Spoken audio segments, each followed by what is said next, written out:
শোনো বন্ধু, একটা কঠিন সত্যি কথা বলি। তুমি যখন কারো গ্রুপে কথা বলো তখন কি সবাই অন্যমনস্ক হয়ে যায়? তুমি যখন কাউকে মেসেজ করো তখন কি দিনের পর দিন সিন হয়ে পড়ে থাকে, কিন্তু কোনো রিপ্লাই আসে না? তুমি কি যখন কারোর জন্য নিজের সবটুকু দিয়ে দাও তখন কি সে খুব অবজ্ঞার সাথে বলে, আমি কি তোমাকে করতে বলেছিলাম? যদি তোমার উত্তর হয় হ্যাঁ, তবে এই ভিডিওটি তোমার জীবনের সব থেকে বড় আয়না। তুমি ভাবছো তোমার কপাল খারাপ, কিন্তু আমি বলবো তুমি নিজেই নিজের মূল্য ধুলোয় মিশিয়ে দিয়েছো। এই যে রাতে একা একা সিলিংয়ের দিকে তাকিয়ে ভাবছো সবাই আমাকে এত ইগনোর কেন করে, এই প্রশ্নের উত্তর কোনো মোটিভেশনাল স্পিকার দেবে না।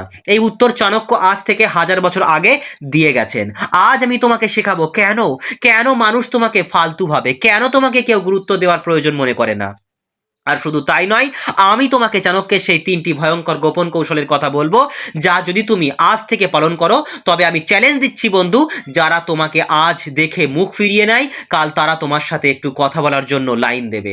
আজ থেকে তোমার গুরুত্ব বাড়বে না, বরং তুমি একটা ব্র্যান্ড হয়ে উঠবে। তুমি তৈরি তো নিজের সেই হারানো রাজকীয় সম্মান ছিনিয়ে নিতে? তবে শোনো, আবেগ সরিয়ে রেখে আজ যুক্তি দিয়ে নিজের জীবনটাকে বিশ্লেষণ করো। ভিডিওর একটা সেকেন্ডও মিস করো না, কারণ শেষ পয়েন্টটা তোমার জীবনকে পুরোপুরি পাল্টে দেওয়ার ক্ষমতা রাখে। তো তোমাকে আগে জানতে হবে যে তোমার সহজলভ্যতা। তুমি কি জানো কেন লোকে তোমাকে গুরুত্ব দেয় না? কারণ তুমি তাদের জন্য সবসময় তৈরি থাকো। কেউ একটা ডাক দিলেই তুমি নিজের সব কাজ ফেলে হ্যাঁ বলে দাও। সাইকোলজি বলে মানুষ সেই জিনিসেরই কদর করে যা পাওয়া কঠিন। রাস্তার মোড়ে কলের জল কেউ অপচয় করতে দুবার ভাবে না, কিন্তু দামি মিনারেল ওয়াটার লোকে মেপে খায়। তুমি হয়ে গেছো ওই রাস্তার মোড়ের জল, তোমাকে পেতে কারোর কোনো পরিশ্রম করতে হয় না, তাই কেউ তোমাকে গুরুত্ব দেয় না। চাণক্য বলেছিলেন, অতিরিক্ত ঘনিষ্ঠতা অবজ্ঞার জন্ম দেয়। তুমি মানুষকে সুযোগ দিয়েছো তোমাকে অপমান করা। তুমি ভেবেছো চুপ থাকলে লোকে তোমাকে ভালো মানুষ বলবে। না বন্ধু, এই দুনিয়ায় চুপ থাকা মানে হলো দুর্বলতা। লোকে যখন দেখে তোমাকে যা খুশি বললেও তুমি হাসি মুখে মেনে নাও, তখন তারা তোমাকে মানুষ নয় বরং একটা পুতুল মনে করে। যে কুকুর কামড়াতে জানে না তাকে পাড়ার ছোট বাচ্চারাও ঢিল মারে। তুমি কাউকে তোমার দাঁত দেখাওনি কোনোদিন, তাই সবাই তোমাকে নিয়ে খেলতে সাহস পায়। তুমি কি মানুষের পেছনে পেছনে ঘোরো? প্লিজ আমার সাথে কথা বলো। আমি কি ভুল করেছি? এই আর্তনাদগুলো তোমার গুরুত্ব কমিয়ে দেয়। মনে রেখো, ভালোবাসার সম্মান আদায় করতে হয়, ভিক্ষা করে পাওয়া যায় না। তুমি যত বেশি কারোর মনোযোগ চাইবে সে তত বেশি তোমার থেকে দূরে পালাবে, আর একেই বলা হচ্ছে রিপালশন সাইকোলজি। এবার চলো সেই সমাধানে যাই যা তোমাকে সাধারণ থেকে অসাধারণ করে তুলবে। এখন তো বুঝলে সমস্যাটা কেন তৈরি হয়েছে, এখন আসা যাক সমাধানে। তো কৌশল নাম্বার 1, মৌনতা এবং রহস্য। চাণক্য এক জায়গায় বলেছেন, সাপ যদি বিষাক্ত নাও হয় তবুও তাকে এমনভাবে ফনা তুলতে হয় যেন সবাই ভাবে সে খুব ভয়ঙ্কর। কি করবে? আজ থেকে নিজের সব কথা মানুষকে বলা বন্ধ করো। তুমি কাল কি করবে, তোমার মনে কি চলছে সব গোপন রাখো। যখন মানুষ তোমার সম্পর্কে সবটা জানতে পারে না তখন তাদের মনে একটা ভয় আর কৌতূহল কাজ করে। তুমি হুট করে উধাও হয়ে যাও, সব মেসেজের রিপ্লাই সাথে সাথে দিও না। লোকে যেন ভাবে ও নিশ্চয়ই খুব গুরুত্বপূর্ণ কোনো কাজে ব্যস্ত আছে। রহস্য মানুষকে আকর্ষণীয় করে তোলে। দ্বিতীয় কৌশল, না বলার শক্তি অর্জন করো।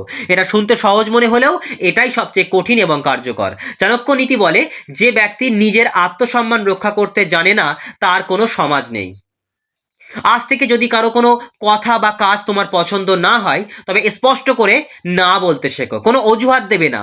যখন তুমি না বলবে তখন মানুষের মনে একটাই মেসেজ যাবে যে একে যা খুশি করানো যাবে না। তোমার এই একটা না তোমার ব্যক্তিত্বকে 10 গুণ বাড়িয়ে দেবে। মানুষ তোমাকে ভয় পাবে এবং শ্রদ্ধা করতে শুরু করবে। কৌশল নাম্বার 3, নিজেকে শ্রেষ্ঠ করে তোলো। চাণক্যের সব থেকে বড় কথা ছিল, শিক্ষাই শিক্ষাই হলো শ্রেষ্ঠ সৌন্দর্য। এখানে শিক্ষা মানে শুধু বই পড়া নয়, এখানে শিক্ষা মানে হলো নিজেকে যোগ্য করে তোলা। তুমি কেন অন্যের গুরুত্বের উপর নির্ভর করছো? কেন?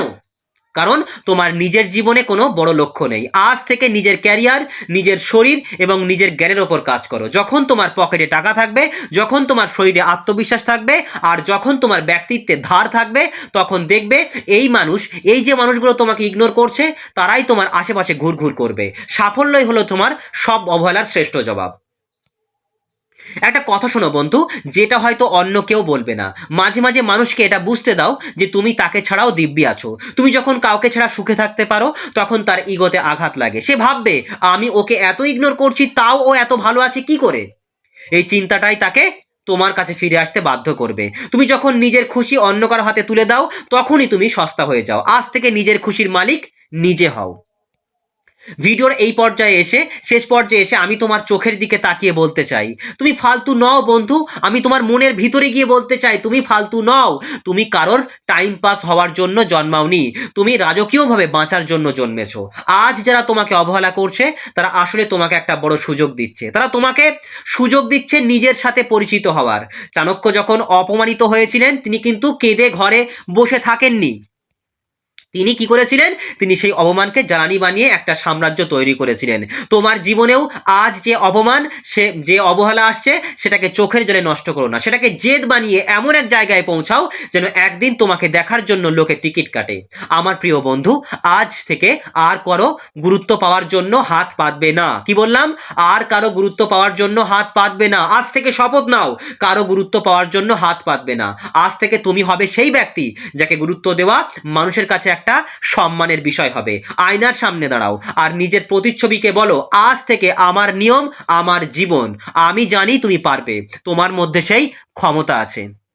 বন্ধু, আজকের এই চাণক্য নীতিগুলো যদি তোমার হৃদয়ে আগুনের স্ফুলিঙ্গ জ্বালিয়ে থাকে তবে এখনই কমেন্টে লেখো, আমিই সেরা। কি লিখবে? আমিই সেরা। তোমার এই আত্মবিশ্বাসই হবে তোমার প্রথম জয়। ভিডিওটি সেই বন্ধুর সাথে শেয়ার করো যে আজ অবহেলিত হয়ে একা কাঁদছে। তাকে বলো, তুই একা নোস, নিজের কদর করতে শেখ, দুনিয়া তোর পায়ে লুটাবে। মনে রেখো বন্ধু, তুমি যদি নিজেকে দামি ভাবো তবেই দুনিয়া তোমাকে হীরের দাম দেবে। ভালো থেকো, নিজের সম্মান ধরে রেখো। দেখা হবে পরের ধামাকা কোনো ভিডিওতে। ততক্ষণ পর্যন্ত মাথা উঁচু করে বাঁচো। তুমিই রাজা বা তুমিই রানী। ভিডিওটি তোমাদের কেমন লাগলো? যদি সামান্যতম ভালো লেগে থাকে বা হৃদয়ে গেঁথে থাকে তবে আমার এই ছোট্ট পরিবারের সদস্য হয়ে যেও চ্যানেলটিকে সাবস্ক্রাইব করে। দেখা হচ্ছে পরের কোনো ভিডিওতে। ততক্ষণ সবাই নিজের খেয়াল রেখো।